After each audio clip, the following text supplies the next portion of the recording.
Welcome, guys, to How the Frack We Got Here, a show that takes the news and events of the week and try to make sense out of it all.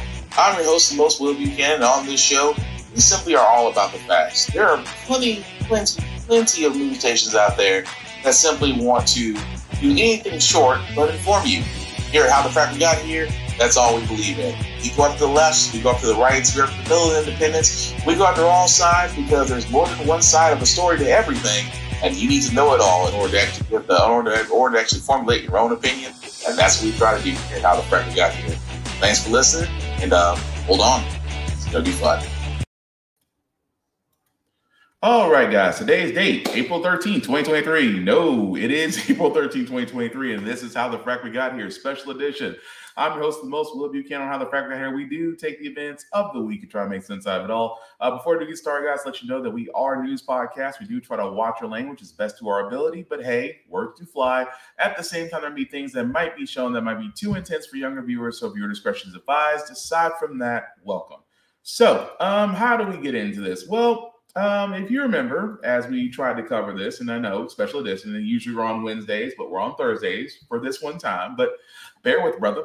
But anyway, we're actually jumping back into the progressively backward state known as my home state of Tennessee, where two young black lawmakers were expelled by the House rather expeditiously, simply put, because they decided to stand with students who are no longer wanting to be victims of loose gun laws in our state. Well, as we did report that those two out of the three Democrats, one was actually allowed to stay because she was white, even though she herself said it. So good on her to actually say what we were all thinking. But anyway, we do have news about those two lawmakers because just like revolving doors, well, people spoke up.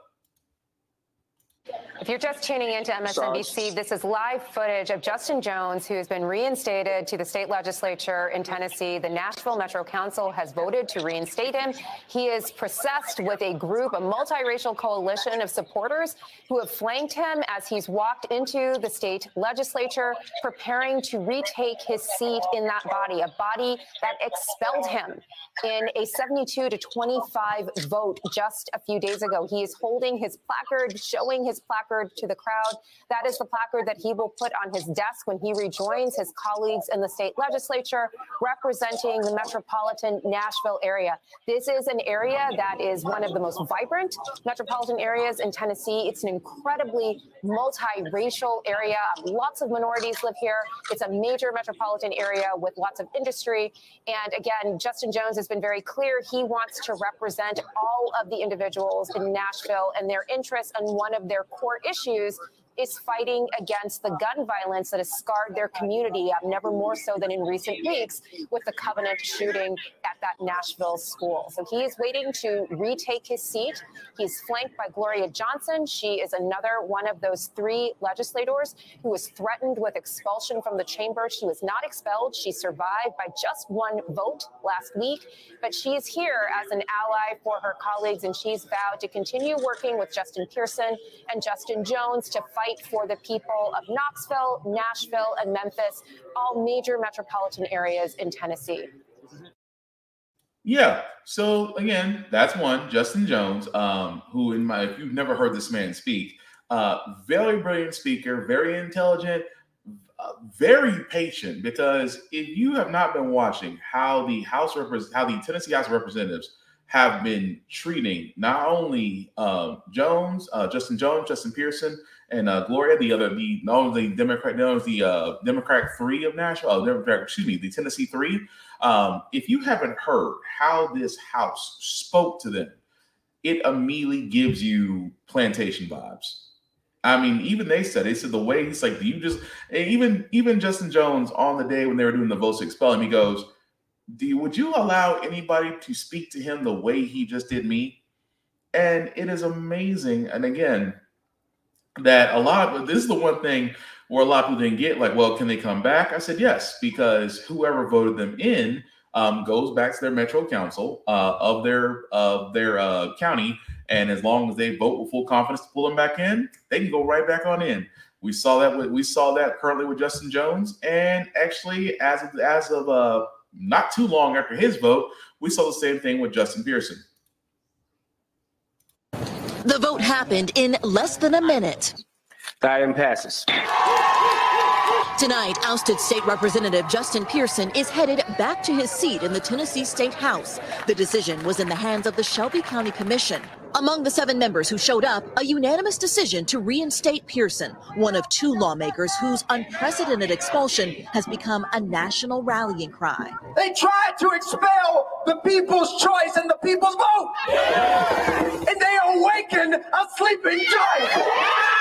Last week, Tennessee's Republican-led House voted to expel Pearson and fellow Representative Justin Jones, both Democrats, after they broke House rules while protesting gun laws. This is what democracy looks like. Today, surrounded by a crowd of hundreds, both lawmakers gathered at the National Civil Rights Museum before marching with supporters to fill the commission chamber. What does it say to you that so many people are supporting you? Justice happened in the state of Tennessee today, tomorrow, and into the future. Republicans say the expulsion was fair punishment for violating House decorum, speaking into bullhorns on the House floor. But critics say it sets a dangerous precedent. Now, a group of Senate Democrats are calling on the Justice Department to determine whether that expulsion violated the Constitution or federal civil rights, writing, unless the DOJ steps in, anti-democratic actors will only be emboldened. So what is wild about this, right? That, as you saw, Justin Jones and Justin Pearson were unanimously voted back to the House, which again is great because between him, between Pearson and Jones, I'm honestly getting Malcolm and Malcolm X and Martin Luther King vibes, or for those in the anime world, I'm getting Huey and Riley Freeman vibes, which again, I am all for because of the fact that there needs to be a change in Tennessee. If you've been following my podcast, guys, you know that I've always said Tennessee for the longest time has been an overly red state. Yes, there are some counties that might be more progressive than others, but overall, Tennessee is a red state. That being said, you see a change, and I love the fact that, and I love the fact that we do see a change. I hate that it happened, how it happened, concerning the fact with the Covenant school shooting that enough was enough, that kids were leaving school to protest, how Tennessee House members were calling it insurrectionists, which I think is kind of funny that you're going to call a bunch of kids that sat there and said F Bill Lee in a chant are insurrectionists. Yet on January 6th of the year before last, you had a bunch of insurrectionists / domestic terrorists try to overturn a vote. But you don't want to say that because, again, if you're in Tennessee, conservatives will talk, but the one thing they hate is logic and common sense. That being said, however, a lot of people are wondering how the Tennessee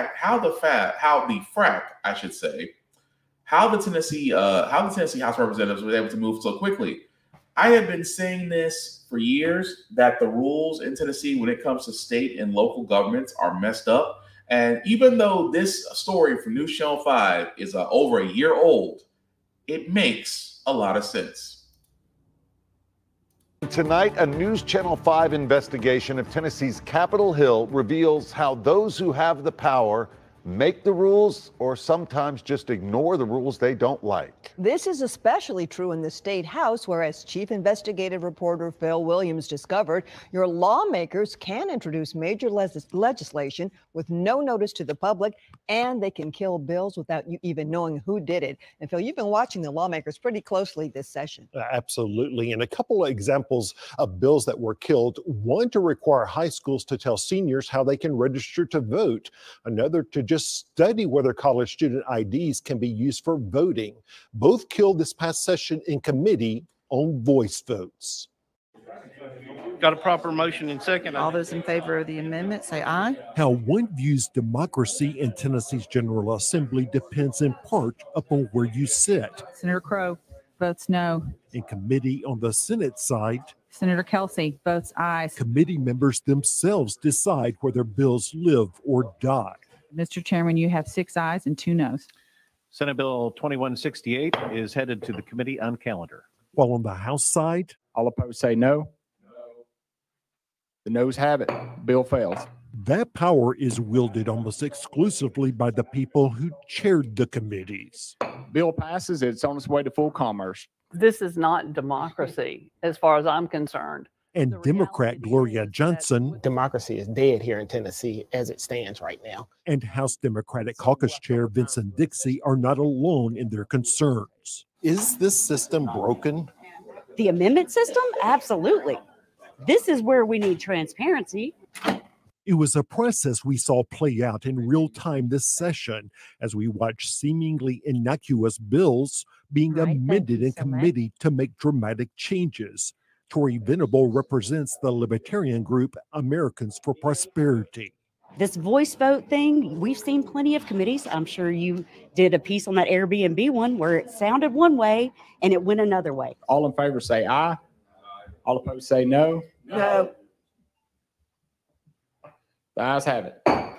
You have committee chairs single-handedly deciding whether bills live or die. Is that democracy? I don't think they single-handedly do that. While House Speaker Cameron Sexton insists he doesn't see a problem, we had watched it happen again and again.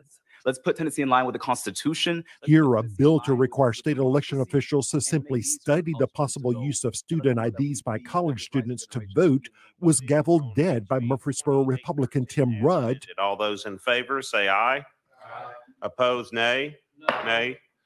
I move that the bill fails. Before the voice vote was even finished, activists later confronted him about the vote. How many do we have? I'll go with the voice level. We wanted to give Rudd a chance to explain. You gavelled a bill dead before you even heard the votes. Can you explain that? I don't know what you're talking about. Can you stop and No, I don't know what you're talking about. In fact, the House committee rules say all votes constituting final action on any bill or resolution shall be by roll call vote. But with Republicans holding an absolute supermajority, All those opposed say no. No.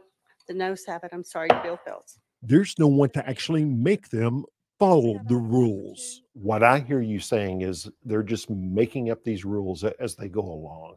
You heard me correctly. What we're experiencing now is really just an abuse of power. They have so much power and they don't know how to wield it.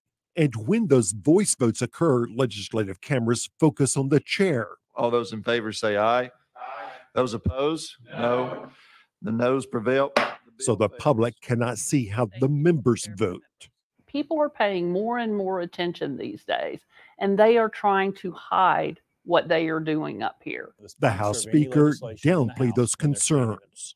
I think what you have is you have a process where the sponsor of any legislation in the House, when they're standing up there, can request a roll call vote. Chairman Dixie, you're recognized on your bill 2489. Thank you, Mr. Chairman. And before I start, I'd like to request a roll call vote. I'm sorry we won't be able to do that because we've already voted on the amendment. Yet here in the House Local Government Committee, Vincent Dixie's request for a roll call vote was denied because, according to the chair, the committee had already voted to add a technical amendment to the bill. That bill, drafted by area high school students, would simply have required schools to inform 18-year-olds how they could register to vote. So I asked for a roll call vote because I wanted people to see the obstacles that we face here on a daily basis. In fact, the House rules also say a roll call vote shall be taken at the request of the sponsor of the bill or resolution under consideration prior to any vote. The Republicans reinterpret that as prior to any votes of any kind being taken. The rules say you can ask for a roll call before any vote. Before any vote is taken. That's not what the rules say. I would have to refer you to the clerk. And when it came time to vote, all in favor, please say aye. Opposed, no. So what did the students hear? It sounded like yes. It sounded like the yeas. Noes have it. The situation you're describing means these committee chairs are extremely powerful. Yes. More powerful than they've ever been. And they definitely have a plan of what's going to happen. This is an untimely amendment, so I need a motion to take this up. In fact, we were in that same committee 2 weeks later as it considered a campaign finance bill pushed by the Speaker himself, and Chairman John Crawford allowed the committee to adopt a late filed amendment most people had never seen. All in favor, please say aye. Opposed, no. The amendment is accepted. But go back to Vincent Dixie's school voting bill. Okay, I do see that this amendment is untimely. So we will not be accepting that amendment.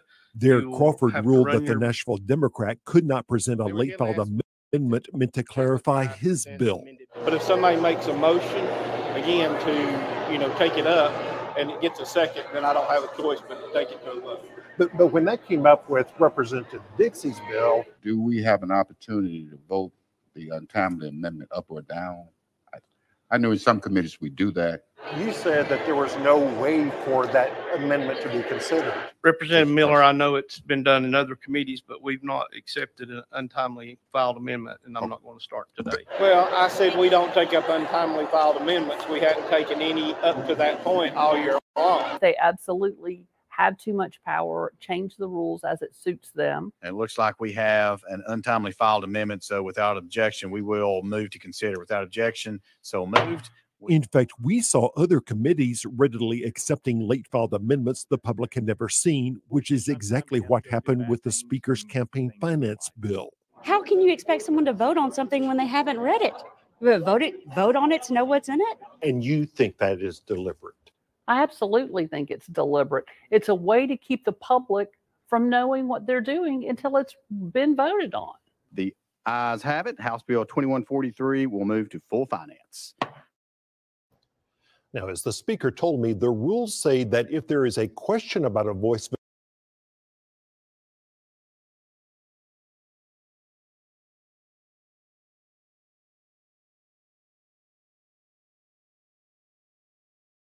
Okay, so, I guess Zuckerberg doesn't want us to be great. That's fine. But I wanted to make that a point, though. I wanted to make that a point because that publication was nearly 11 months ago. 11 months ago that the Tennessee House, this is how they work, that it's always been a heavily conservative majority. It's never been overly Democratic. Tennessee has, I can't think or researched a time in history where Tennessee has ever been overly Democratic or progressive. It's always been conservative. But just to think, you literally heard from News Channel 5 in Nashville on a report that they did that Republicans, mainly the Republican Party, can choose whether or not they want to hear a bill or they simply want to pass on it. They can do that even without the public knowing. And no one doesn't consider that's a little messed up. I mean, it's fracked up. It really is. But the level of that is going on to this day, that is the reason why the Tennessee House of Representatives, overly Republicans, was able to oust Pearson and Jones quite effectively because they own the majority. They sit there and use the whole thing of distraction. The whole thing is like, well, you're distracting our daily orders because they stood with kids who just sat there and said, we need more gun control. So again, if that doesn't tell you anything about this progressively backward state and how much power conservatives really hold here, this is why I say to the youth, because you guys are our only solution. Because the only thing that has actually occurred that has actually has backfired for the one thing that has actually backfired for these Republicans, you just showed an entire generation of voters not to vote conservative. If anything, they'll vote Democratic. And just like conservatives and those of the potato salad raising community, your dominance is starting to lose grip because your numbers are not as great as they used to be. They are dwindling. And the fact that diversity is growing, even more so as y'all tried to push through bills that are aimed at the LGBTQ plus community, bills that are aimed at people of color, and you don't want to say it, but you call this whole thing freedom and libertarian and things of that nature. Let's call it what it is: systematic oppression 3.0. But again, with those two back in power, with those two back in the House, it is an uphill battle, considering the fact we are fighting an overly conservative state. But let's keep it clear: times are changing as long as the next generation after that, because it's up to this generation, the next generation after that, they have the power to change things in Tennessee. I fully believe that. But moving right along, guys, I did want to cover this next story that Trump, in his, let's just be honest, he's at this point doing what he knows best: sues and sues and sues people. Although I can't remember, I can only remember one case he actually won, but it's been so long. But anyway, he's suing Michael Cohen for $500 million, basically because he says that the ex-attorney / fixer for Trump breached his contract. Now, for all those that are wondering, this is the same person, Michael Cohen, who is actually state's witness against Donald Trump. As we have seen, the Manhattan DA did bring up articles of indictment against Trump. We did see this week that Trump did report to Manhattan to get fingerprinted and processed, and he's now back in his lovely little fortress back in Florida, saying that this is all big a witch hunt, this will all go away. You know, Trump's beating the classics. Let's just be honest about that. It's no surprise that it's honestly no surprise that he's suing Cohen, because he's hoping to death that he can stop Cohen from speaking. Because again, when it's your personal fixer and he knows where the bodies are buried, at the same time, we don't know how much data, because again, this whole case is built on the fact of Trump's knowledge and hush money payments to a former adult actress during a campaign run. And I'm going to be honest, the multiple lawsuits that Trump is facing right now, if this is the one that puts him out of contention to run for the White House again, that is irony in itself. That the fact of the matter is, the fact that you couldn't be honest about keeping your pants off for a porn star is the reason why you can't run for a second term again. If that's not reality show writing, I don't know what is. But again, we'll follow the story as it comes along. But speaking of presidential runs, from the GOP side, we do know that former Governor Nikki Haley, although that's not her real name, is running for office, is running for presidential office for the GOP. And of course, the GOP is separating themselves from Trump. There is another GOP senator that's putting his name in the hat. And there's no other way I can say this. Yep, Tim Scott, known as Uncle Tom 3.0, has announced his candidacy.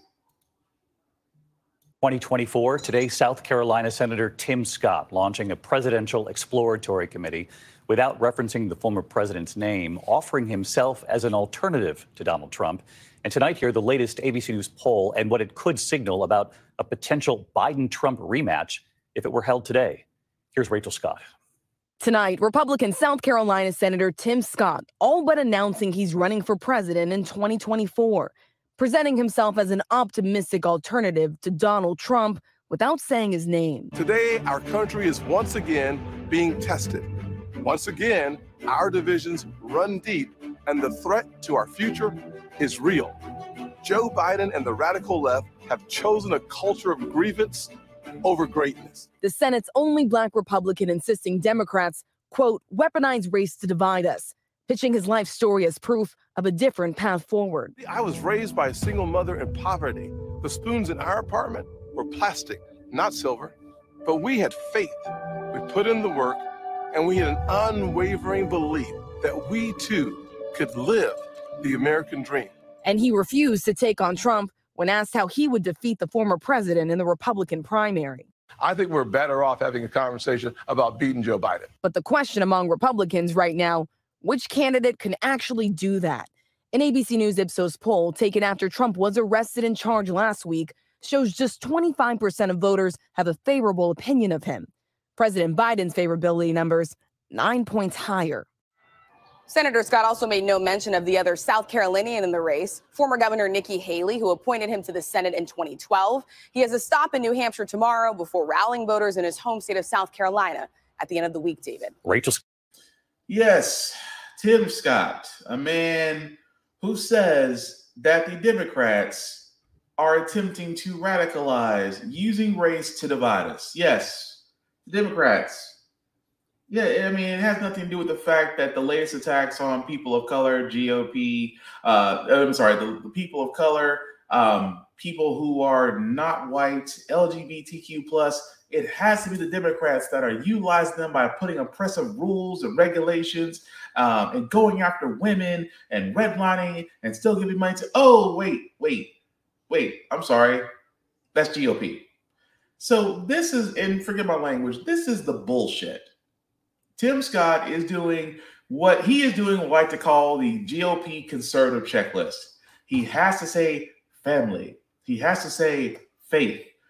He unfortunately did not, he constitutes hard work. You know, he tries to there and say, and he tries to do this because for a lot of conservatives, they dismay the fact that they don't believe, number one, they don't believe in systemic racism. Conservatives do not. They will say everything short of that. As you saw what Tim Scott said, I was raised by a single black mom. All our spoons in our house were plastic. They weren't silver, but we had faith. We put in the work, and here we are. If that does not sound like the BS line to make white people who are racist feel good about what they say about black folks, if that is not the line, because he has to do it. Because I always said with GOP/conservatives, you got to hit those three things. You got to hit family, faith, firearms. He did 2 out of 3. And even though he sidestepped the whole thing about Trump, because again, he rode the Trump train. For a lot of those Republicans, they rode the Trump train when it was favorable because they wanted the votes. And because the cult following at that time was huge. I mean, it's not as big as it used to be now, but it used to be huge. But Tim Scott, moving along with Nikki Haley, are right now 2 proponents that are wanting to run for president. And I'm just like, you want to stick with a woman who legally changed her name, because if she ran in her real name, she wouldn't even be on the ballot for GOP. And Tim Scott, who looks like he was basically adopted by the blind side and got raised to not be believed that he was a black child, is exactly, it's almost like Tim Scott is basically the black friend that every racist white guy has just to prove they're not racist. Because Tim Scott hasn't done anything. Nikki Haley hasn't done anything. I said before, Tim Scott, when working on the George Floyd police reform bill, single-handedly killed it because he was arguing for the Republicans. He didn't like the fact that they were banning chokeholds. He didn't like the fact that they wanted to ban no-knock warrants. He didn't like the fact that they wanted to remove quantitative immunity from law enforcement agents. Those were his big 3 things he didn't want removed off that bill, but he single-handedly killed it. And let's not forget, he is doing the bidding of the GOP mafia. So again, this whole thing of, Biden in the extreme left, that's basically Fox News propaganda waiting to be heard by those who still watch Fox News and still believe it's a news station, which it's not.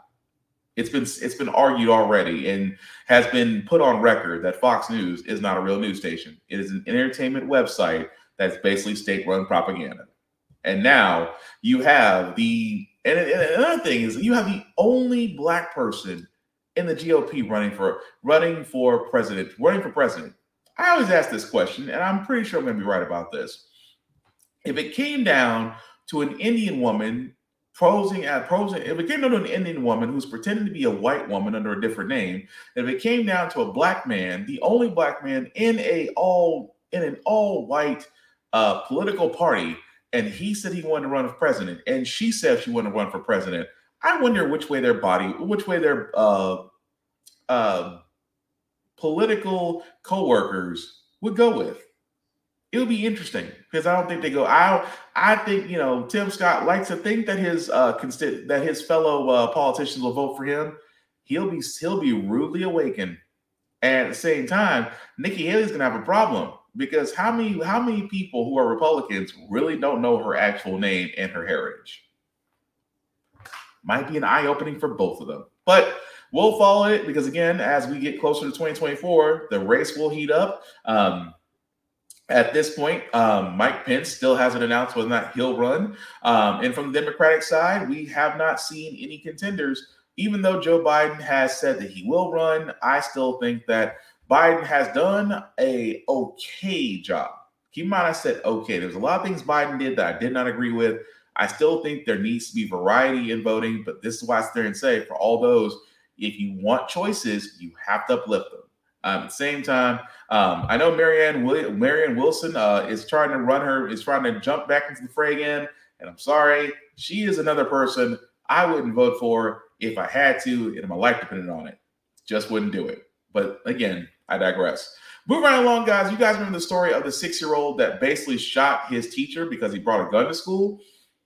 And that, a lot of people were like, when the ruling came back and said the 6-year-old will not be charged, which we already knew. You're not going to charge a 6-year-old. Well, we knew the parents were going to face it as the mother of that child has been indicted on charges of felony child neglect and 1 count of recklessly leaving a firearm to endanger a child, which, as it should.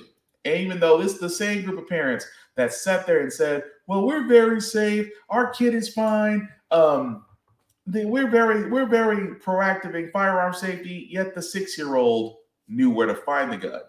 At the same time, we're finding, and think about this, we're finding more and more about this kid, that he's had a history of issues with the school, history of violence, not only with the school, but with law enforcement. At the same time, the story that they're trying to say now is that the boy has a disability and was under a care plan, which required a parent to be at the school with him. That's the BS you're going with? What 6-year-old? And I said, I'm not trying to knock disabilities. I am not knocking disabilities in any sense of the form. But you're going to sit there and tell me that a kid, a 6-year-old with disability, was able to find a firearm, make sure it's loaded, and use it on a teacher that he didn't like. And you're going to say because his parent wasn't with him on that day? No, that's weak sauce. And so the mother is definitely being charged for it, as she should. I think the book should get thrown at her because I am a big proponent of firearm safety. And the fact of the matter is, if your firearm is in the hands of your child who decides to use it on another person, you honestly should face the full charges of that. Anybody who's in gun safety 101 will fully agree. And if not, then you're a hypocrite. Simple and plain. Another story that we're getting to, guys, because again, I keep on telling you, because as most conservatives do talk about, oh, there's a war on Christmas, there's a war on Christianity, there's a war on this, when really it's not. But I'll tell you what there is a war on. GOP conservatives and extreme Christians are waging a war on education, especially in the competition of the Hold My Beer competition, which right now Florida is running strong. Texas has decided to up the ante. What I mean by that is that this Texas county, ordered to return banned books to its shelves, has sat there and said, you know what? Let's consider shutting down our library system. And this is in Llano County in Texas, where they're having a meeting to include whether or not to continue or cease operations of the public library system. Think about that for a second. They're deciding whether or not in a public library, because they were told that you need to return banned books that some people, keep in mind, some people found inappropriate or insulting, so the books were removed. However, federal courts have sat there and said that's not the case because it's a public library. Those books need to be returned back. So instead of them actually following federal rulings and going from that nature, they decided, we'll just close down the public libraries. If that is not oppression in its purest form. And I said before, it's an attack on education. You know why they attack education? And I gotta give George Carlin credit because he said this best, that the GOP and conservatives don't want educated voters. They do not want critical thinking, critical process solving individuals. They want button mashers. They want people, when they hear something, yes, press the button. They don't want to hear someone go, wait a minute, why do I need to press this button? They don't want that. And GOP doesn't want that because they want submission. They want complacency. They want worker bees. And to think about that, how do you stop that? You stop education. How do you stop education? You cut educational funding. We have seen elementary and high schools have to cut programs like music and metal shop, wood shop, chorus, band programs, auto mechanics, vocational training for those that want to go into the trade industry. We have seen schools cut these things. Oh, and 4-H, in case you want to learn about farming. We've seen schools cut this funding because every year the educational budget from a federal standpoint is shortened, which means that going down to states and counties and cities will also be cut. And again, you've seen the ramification of what happens. Teachers aren't getting paid enough, especially the public school system. Teachers will either quit teaching in public schools or go to more lucrative private or charter schools because they pay more.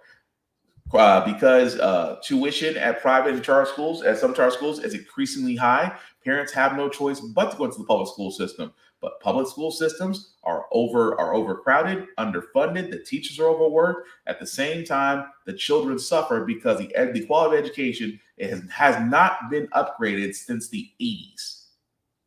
So again, this is a perfect storm when you take away education, especially books that challenge you. Like I still say to this day, there are books out there, The Diary of Anne Frank, To Kill a Mockingbird, Of Mice and Men, The Grapes of Wrath, Great Expectations, more than your usual chicken soup for the teenage soul. There are actually books out there that challenge, books that make you think. At the same time, these used to be required reading in schools because we wanted to introduce critical processing thinking to kids, which now one county in Texas has decided, instead of actually following the law, we're going to do what we want. And the thing, it's a public library. That's the messed up part, beyond the messed up part. But we'll follow that story as it goes along. But anyway, moving again, guys, we do got to move to our next story, which again, these shootings are becoming more and more and more apparent. And in this case, this happened to happen right upstate from my backwards progressive home state of Tennessee. This happened in Louisville, Kentucky. Good evening and welcome, everyone. It seems we can barely catch our breaths or dry the tears before another mass shooting rocks an American city. Just 2 weeks ago, I stood right here reporting the heartbreaking details of a school shooting in Nashville. Today, that happened at a bank in Louisville, Kentucky, in what the city's mayor calls an evil act of targeted violence after a man in his 20s, armed with a rifle, went on a rampage in a workplace attack, streaming the horror online as he carried out the crime. 4 people were killed, 9 others rushed to a hospital for treatment. Officers ran to the threat, confronting the gunman in an exchange of gunfire, killing the shooter. 2 police officers were among the wounded. Maggie Vespa is in Louisville tonight and has late details. Tonight, chaos and carnage gripping another American city. Let's be clear about what this was. This was an evil act of targeted violence. The familiar terror unfolding in downtown Louisville, Kentucky.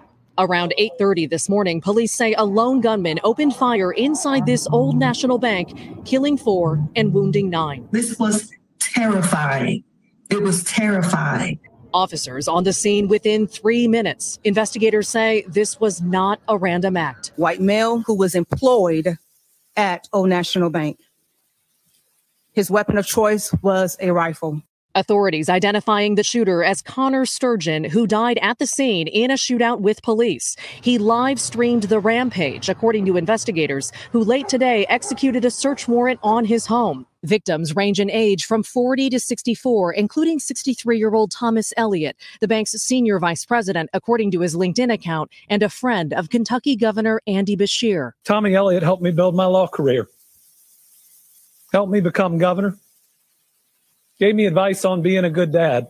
Among the wounded, 2 Louisville Metro police officers. 1, Officer Nicholas Wilt, shot in the head. J.D. Worley watched it happen in horror from his office across the street. The other officers grabbed him and carried him off as he was unfortunately motionless. Never could have fathomed I would ever see something like this happen. At 26, Officer Wilt is less than 2 weeks out of the academy. Nick has come out of brain surgery and is in critical but stable condition as we speak. Kentucky's governor praising police who raced to confront the gunman and asking for time to grieve. It seems like we argue so much in this country, so much anger. But I still believe that love and compassion and humanity can lead us to a better place. Now, this is hard. It's really hard. Maggie, any more details on a possible motive here?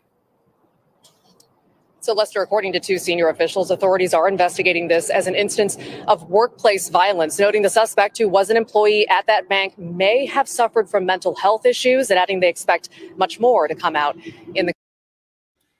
Well, mental health issues. Well, possible. I'm not knocking it because, again, this is still a brand new story and details are coming out. That being said, it goes right back to why some of these individuals are able to get a hold of firearms.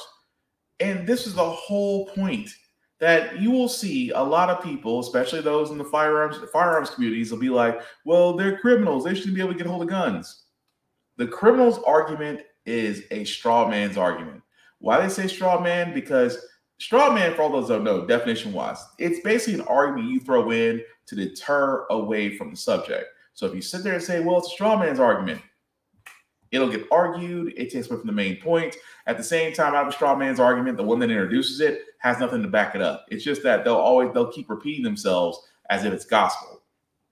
And this is why I always say the criminal excuse is a straw man's argument. Oh, well, you can't stop criminals from getting a gun. Well, if you look into the ramifications of where they're getting these firearms, yes, you can. In the same sense, criminals are not the ones doing these mass shootings as of lately. Criminals are not the ones shooting up workplaces, banks, schools. It's not criminals. It is deeply disturbed individuals, or those who have a history, or those who are living in areas with lax gun laws, or are able to procure weapons. Those are the people that we're talking about, because it can't be criminal. And you can't call a criminal after the fact, because if that's the case, then everybody that has guns never thought about actually shooting up the workplace is therefore in theory a criminal. That is the reason why gun laws and things of that nature are being discussed. They need to be. Gun reform needs to happen. And again, I've sat there and said many a times what I would do. Even those that consider themselves gun safety enthusiasts looked at my list of rules and regulations and went, that's a little harsh. You have to be. You have to be harsh. It has to be zero tolerance. Why? Because that is the true deterrent.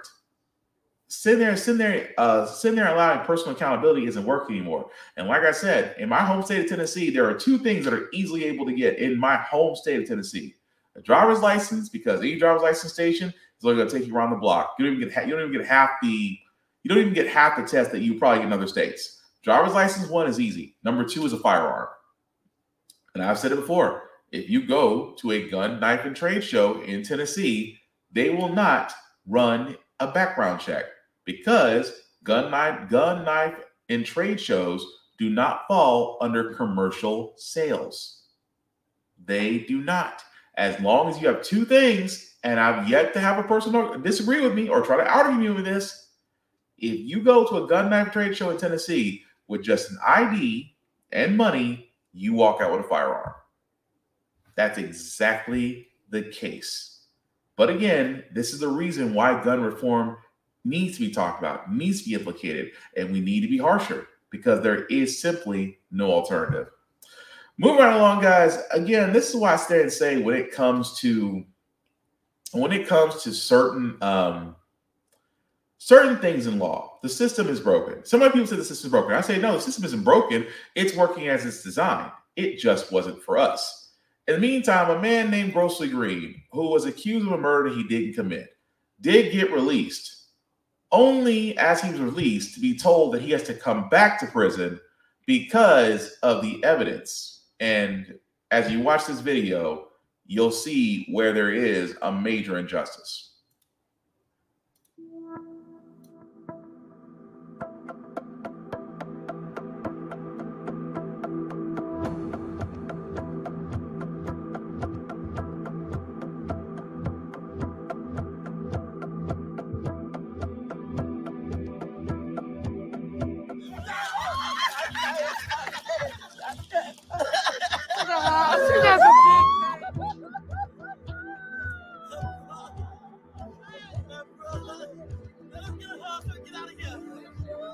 Presley has 3 sons, and he has many grandchildren. He's become such a role model for all of them, and such an inspiration in terms of, you know, his character, his belief, his faith, how to move through life in an inspiring and respectful way.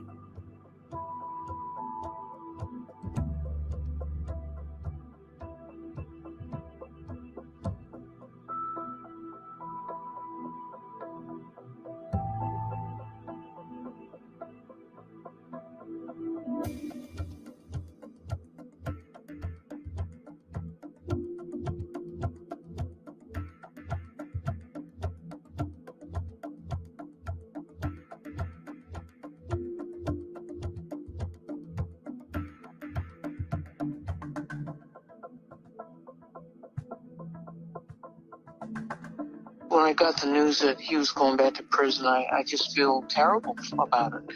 He didn't belong there. He spent too many years there to start with. And to this day, I will say he did not kill that boy.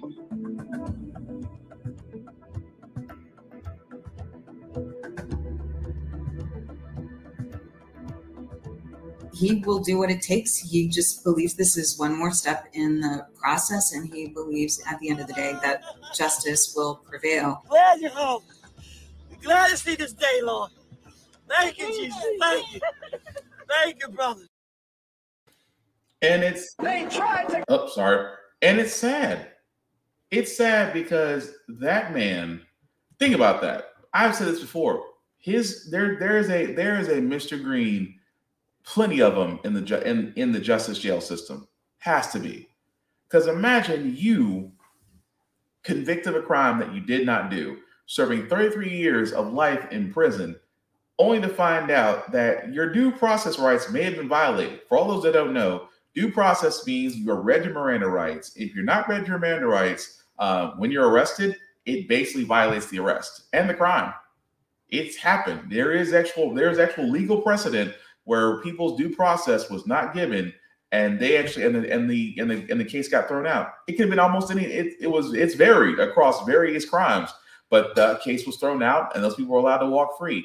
So, in the case of Mr. Green, as you guys saw, for a crime he didn't commit, for a murder that he didn't commit, was eventually overturned because due process rights were violated, was released, and was out in the world 2 years, working and attending his life as a, going to church regularly and things of that nature, only to turn around and they said, well, it's not sufficient enough. A court of appeals said that the decision that the judge made was not sufficient enough and that he should go back and finish out his sentence, even though 3 witnesses have all recanted their stories saying the prosecutor forced them into it. I'm trying to figure this out for as long as I live. That if your standing case depends on 3 witnesses who at one point said one thing, but then recanted and said another, and said that, oh, well, we were forced to lie on the stand by the prosecutor. How does that not cause a giant conflict of interest to the point where it's like, well, we need to interview the prosecutor needs to be brought up? Because do I think that Mr. Green will get out? I hope that to be so. Because again, this man served 33 years of a crime he did not commit. And I don't know about the rest. And the restitution, as far as being convicted of a crime you didn't do, can vary in whatever state you're in. But for the simple fact of the matter is, how in the world was this allowed to happen if the standing witnesses are all saying the same thing? It's almost as if and I say this all the time, it's almost as if the court system does not allow for fallacy. It does not allow for it. It's like the court system believes it's infallible, when in truth, justice does make mistakes and therefore needs to be corrected. And also at the same time, those that actually assisted in that travesty of a court case, which again sent Mr. Green to jail, should also be brought up if they're still around.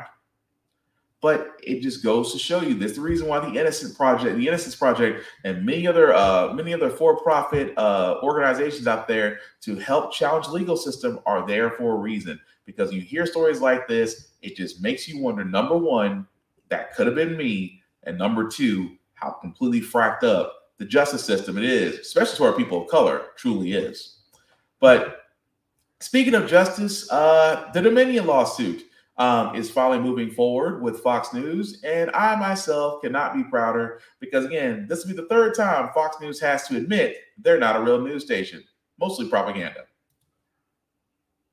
Just sanctioned Fox News for withholding evidence in the Dominion defamation lawsuit. The move comes after the same judge ruled that Fox could not argue newsworthiness as a defense for broadcasting false information about Dominion voting machines. This case is supposed to go to trial in a matter of days. Joining me now is NBC News Digital senior reporter Jane Tim. So, Jane, let me ask you first about this sanction. What's going on?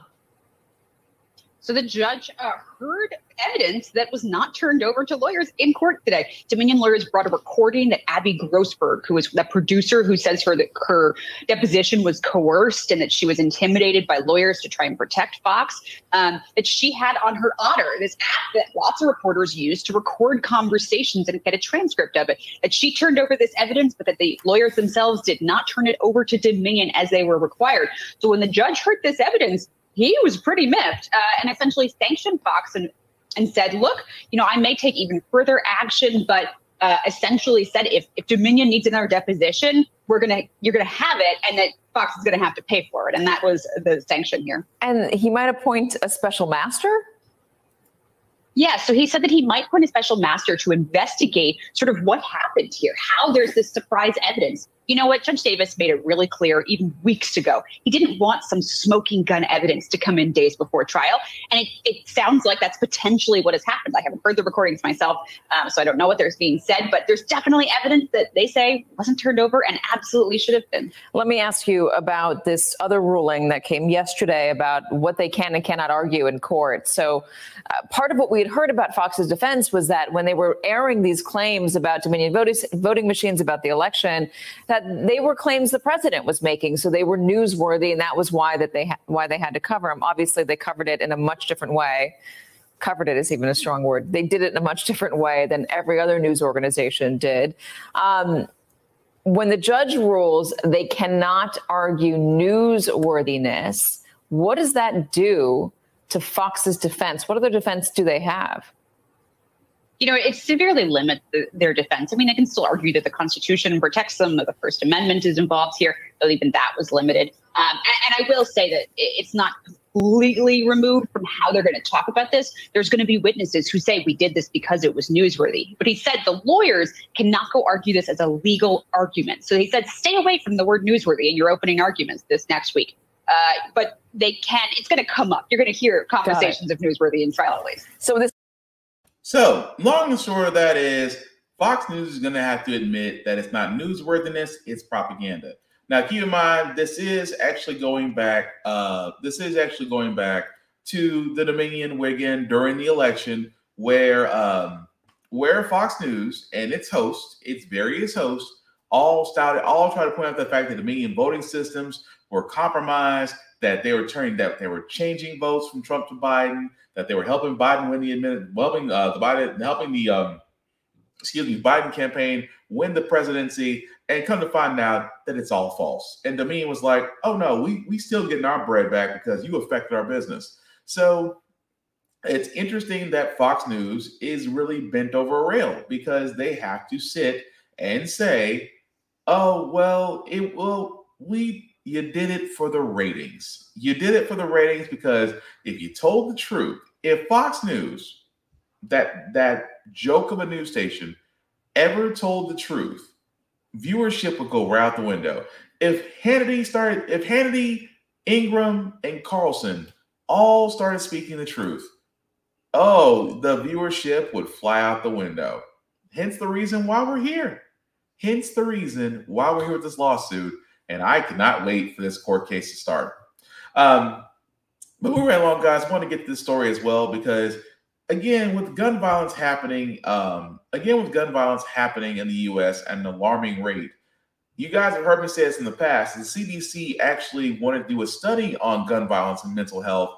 And, of course, the NRA at the time, which was very powerful, used the GOP and some Democrats to actually kill the bill, which would have gave funding to the CDC to look into the study between mental health and firearms. And now, the after effect. Funeral for a shooting victim wrapped up in D.C. today. Gunfire erupted again. One man killed, 3 others hurt. From workplace violence to school shootings, according to a new survey from the Kaiser Family Foundation, a majority of U.S. adults have either personally or had a family member who's been impacted by a gun-related incident. Including suicide, nearly 1 in 5 Americans have lost a family member to gun violence, with people of color disproportionately impacted. So is this about mental health or is it about easy access to guns? It's about both of them. Jackie Rowe Adams lost 2 sons, Anthony and Tyrone, to gun violence. She now runs a support group in Harlem. When I hear about this constant shooting, it pains me. I hurt so bad because I know another family, another mother, father family is hurting for the loss of their loved one. As the nationwide debate over access to guns heats up, a day after the mass shooting in Louisville, the city's mayor fumed over a state law that requires confiscated firearms, like the rifle the killer used on Monday, to be resold at auction. It's time to change this law and let us destroy illegal guns and destroy the guns that have been used to kill our friends and kill our neighbors. While in Tennessee, Republican Governor Bill Lee today called for stronger background checks for gun purchases. The executive order will, for one thing, set a 72-hour clock for reporting new criminal activity. Other states like Maryland, Washington, and Colorado are moving forward with new restrictions as gun rights advocates push back on what they consider unconstitutional overreach. No amount of gun control is going to stop a criminal hell-bent on murder from gaining some tools to do it. The Kaiser survey also showed that about a third of adults have avoided large crowds due to the possibility of gun violence. Crazy, right? Crazy. To think, if only we had that CDC study so long ago, that now we saw gun violence impacts us as a whole. And you guys heard again from those that are for guns. Well, you're not going to stop criminals from getting the guns. That's just not going to happen. You heard the straw man. You heard the straw man argument, right? Because that's all they have. That is all they have. That argument has been dissected. That argument has been really turned on its head against them, but that's all they have. Crazy, isn't it? Well, you know what else is crazy? Another strike. Rutgers University, thousands of their faculty members are going to thousands of Rutgers faculty members are going on strike. Why? For the same thing as always used to be. Salary increases, better job security, guaranteed funding for graduate students, and that's just some of the requests. Think about that. We've seen it with teachers in various areas. We've seen it with nurses, and we're seeing it again at the university. We saw it also with city workers. We saw it at companies like Kellogg's and John Deere, where those union workers went on strike, and it's always the same thing.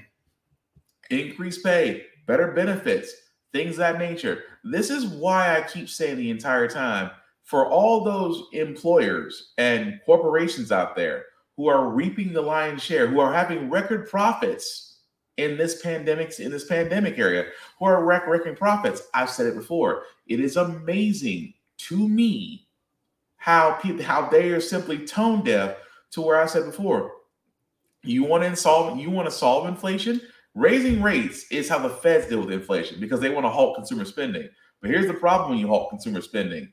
The supply and demand, you're going to have a lot of supply and very little demand, which means that companies are going to start kicking back or laying off individuals because, again, they're trying to keep their profit margins up. But how do you solve all of this? Again, well, two parts, actually. For employers and corporations, pay people a living wage. Yes. Will this eat into your profits? Yes. But you'll still come out on top. But for those companies that are actually paying their employers, you'll never hear their employees complain about pay. They may complain about other things going on in that company, but the one thing they'll never complain about is the pay, if it's sustainable to them. And the other one is, from the government side of the world, raise the minimum wage. That's why I say it's two parts. Because if you raise the federal minimum wage right now, which is still $7.29 in 2023, it is $7.29. Imagine if you raise the federal minimum wage to anywhere between $26 to $29, from anywhere from $24 to $27 an hour. Well, that's crazy. No, it's not. Because everything's going up but your income. No matter how much saving you do, no matter how many expenses you cut out, no matter how many times as Republicans say, well, maybe you shouldn't get that Starbucks every day. No matter what you do to save money, as long as the income is the same and your expenses are higher, it will always, always, always be a game of trying to catch up, but never getting ahead. It's like the mouse in the wheel that's trying to get the cheese, and there's a hole where the mouse can step out and grab the cheese, but we don't see the hole. That's why I keep saying, especially with Rutgers and those who are on strike, it's simply put, give the people what they want. At the same time, they're your workers. You depend on them as it stands. So I never understood why in the world that we just simply don't pay individuals. Because you'll pay for the people that you want, but it's amazing. It's like in this, especially we just came from what they call those workers, essential workers. You call them essential workers, but you still treated them like expendable. You treat them expendable. You treat them like they're expendable workers. And that alone should tell you a lot. But again, we'll follow that story with Rutgers and seeing where they go with it as far as the strike goes on. That being said, though, President Biden did actually do a symbolic signing of the pandemic emergency restrictions being written down, signaling that we might be at the end. I'm kind of doubtful. Into us also out of the Biden administration, with the president taking a significant and symbolic step into a post-pandemic world. The White House is just now saying that the president has just signed a bill that will end the national emergency declared during the COVID pandemic.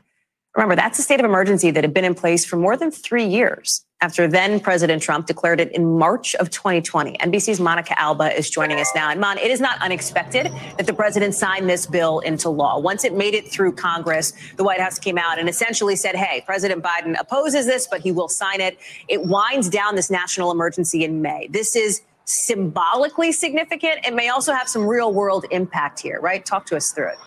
Exactly, Hallie. And this is something that House Republicans, when they took control, said they were going to do very quickly. And indeed, they introduced it. And when it passed, the White House said, look, we wouldn't like for this to become reality in February, which is when this was being discussed earlier. Let's see if we can get a little more time, because they wanted to give agencies, things like hospitals, anybody that deals with healthcare, a little bit of time to wind this down. Because once this national COVID emergency ends, a lot of things that are tied up in sort of the justification for how they were done. When it comes to things like Medicare, different kinds of health insurance, certain things could be authorized because they were citing this national COVID emergency. So once that's done, and in some cases 60 days after, certain things that were available and that people could take advantage of will no longer exist. And so indeed, President Biden said he wasn't going to veto this, that he was okay with signing it, even though he wasn't in favor of what much of the legislation says, because again, this was something that was put forth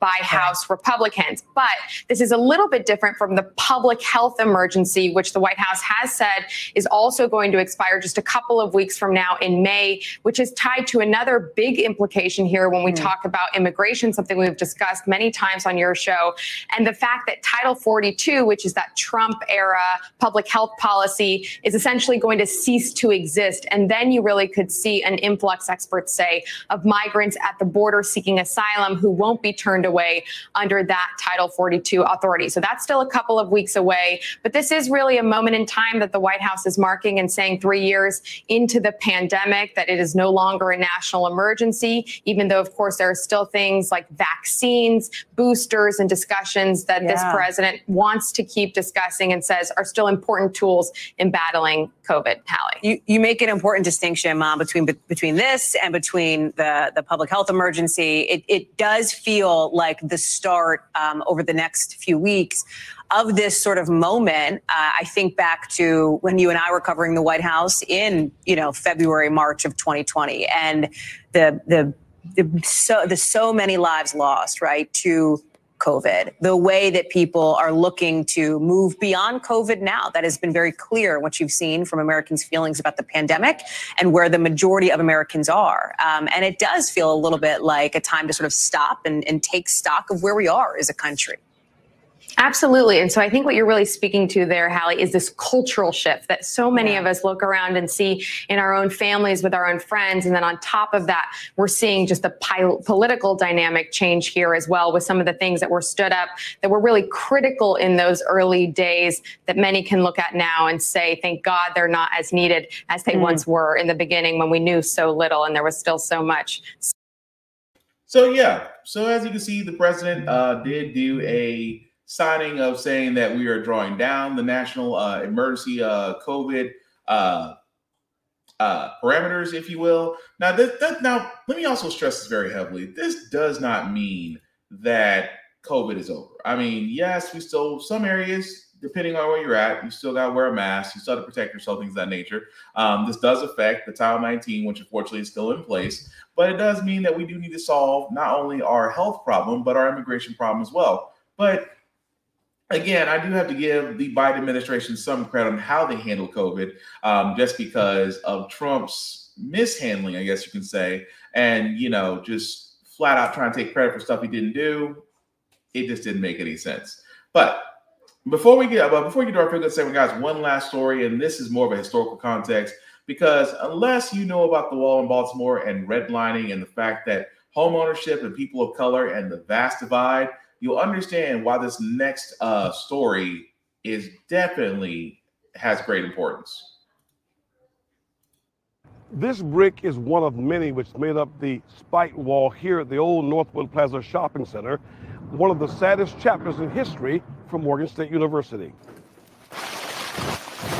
A wall of segregation which once separated black and white communities has now become a relic of the past. And in 1939, the neighbors then started building what was labeled a spite wall, a hate wall, to prevent Morgan State students from simply walking across the street into the all-white neighborhood and to shop at an all-white shopping center here.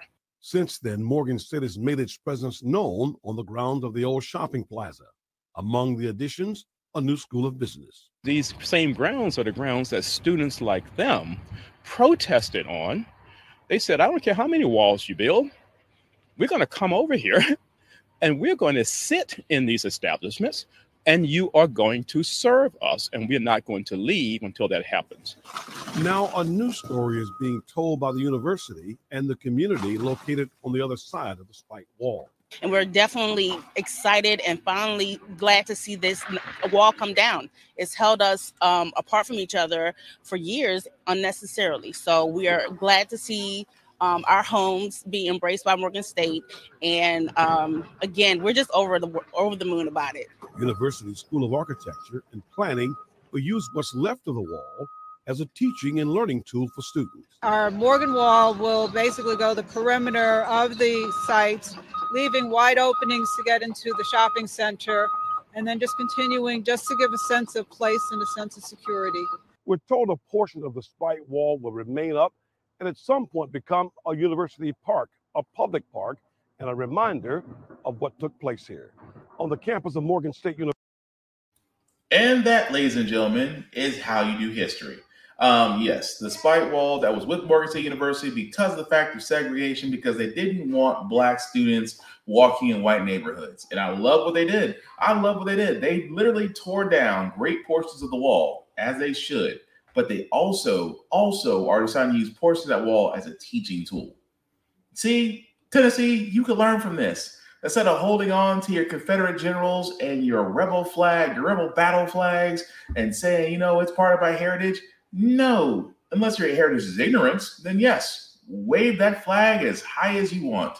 But I will give it to them in Baltimore because, again, when it comes to segregation, homeownership, and the fact of the matter is that racism is still alive and well today, there are those out there that are simply trying to make things better. And that is a beautiful way to do it. So that being said, guys, we are going to move to our feel good segment because usually how the fact we got here, we do cover a lot of things that are doom and gloom. Sometimes we use your faith in humanity, but hey, it is Thursday. So tomorrow being Friday, which means that we're not too far off. We will leave you guys out some good vibrations. And who knew that Tony Hawk would still be doing great things, especially with the Native American community. Nation is breathtaking. 27,000 square miles of quiet beauty. But for kids growing up here, maybe too quiet. That's why so many are attracted to this sound. Navajo Nation loves to skate. Just check out their president doing an ollie. Friends to come out, you skate, you challenge one another, and you keep each other accountable. But the reservation itself has been a skateboarding desert. Kids had to find a ride dozens of miles away just to get their wheels running. 12-year-old Cheyenne has been doing it for years. I just like doing it because it's fun. It teaches me to be more active. These remote communities need more opportunities to have outdoor recreations. Something skaters could call their own became a community's cause. And with assistance from an organization called the Skate Park Project and its famous founder, Tony Hawk. Thank you for bringing change to this community. The Dene Skate Garden was set in concrete. How important is this to have an outlet, especially for kids in a community that's been less served traditionally? I think it's hugely important, especially in a community like this. When kids find skateboarding, I think they find something that speaks to them in a deeper way and something that can teach them a lot of life lessons about overcoming their goals, about overcoming challenges. Now, somewhere like that exists right here. I'm really excited for them so that they can be here, they can be a part of the community. A place of pride, a culture of tradition, now embracing the great sanctuary of skate. Steve Patterson, NBC News. And again, I just thought that was pretty cool, just because of the fact that you have a bunch of kids, and I get it. I never really got to skateboard. Don't get me wrong, love Tony Hawk, love the X Games. But the fact that you're introducing that to kids to be introduced to skateboarding as an outlet, as to really you really get a sense of things, because certain things like action sports can really open doors for people. So again, love the fact that, again, it's for the kids. Can't knock it. But that's going to do for this podcast, guys. Thank you all for watching, for liking, for letting people know this is live. I certainly appreciate that. Some shameless plug before I do it, guys. Before I get off this soapbox, shout out to my boy Vaughn, Big BZA on all social media. You can definitely check him out there, as well as his Gmail account, as well as his Beat Trap music channel. So where there's plenty of free music, he will not do what Talking About does and sends copyright strikes. And also, if you are interested in buying music, then he will definitely be up for that definitely up for that as well. So definitely check him out, Big BZA on all social media. As for myself, guys, you can find me BlackFox447 on all social media, as I usually do reviews on everything that I read, that I play and watch and gym stuff, and I do a couple push-ups. At the same time, guys, link at the bottom and make that just a wee bit bigger for you guys to find us at. If you copy and paste that link in your browser, take you to our link tree. That's the YouTube and Facebook groups for all of our podcasts. How the Frack We Got Here, Get Bit, and of course, the Off Limits Podcast. Like, share, subscribe. Let me know what you think of the show and everything that we discussed. I do want to keep the conversation going. That being said, guys, again, we need to be more welcoming, more congratulating, more networking, uplifting each other, because we are all in the same boat. But the only way we're going to get ahead is that we work together, not against each other. At the same time, tell somebody that made it congratulations. It takes less energy to say congratulations than it takes 100% to be salty and still be mad afterwards, because they'll be moving forward while you're sitting there stuck there. So again, don't be a dick. Aside from that, guys, the last thing I'll say about How the Frack We Got Here, it's all about staying informed. We're not trying to reinvent the wheel. We are simply giving you all the information, allow you to make up your own mind, but we do provide a logical perspective that does go along with it. We do a lot better in society as we're informed. We're progressive. We move forward. We try to right the wrongs of our past by making decisions now that we should have done back then, like electing our first Black woman to the Supreme Court, electing our first Black woman to the Federal Board of Governors, electing our first Black national cybersecurity director. Try saying that 5 times fast. All great things. We don't learn from history. We are doomed to repeat it. That's why we keep asking ourselves, why does everything go up with our paycheck? Why are we electing the same politicians but still the same old game in Congress? And most importantly, how the Frack We Got Here. Thank you all for watching, guys. Take care of yourselves and each other. We will all get through this. Peace.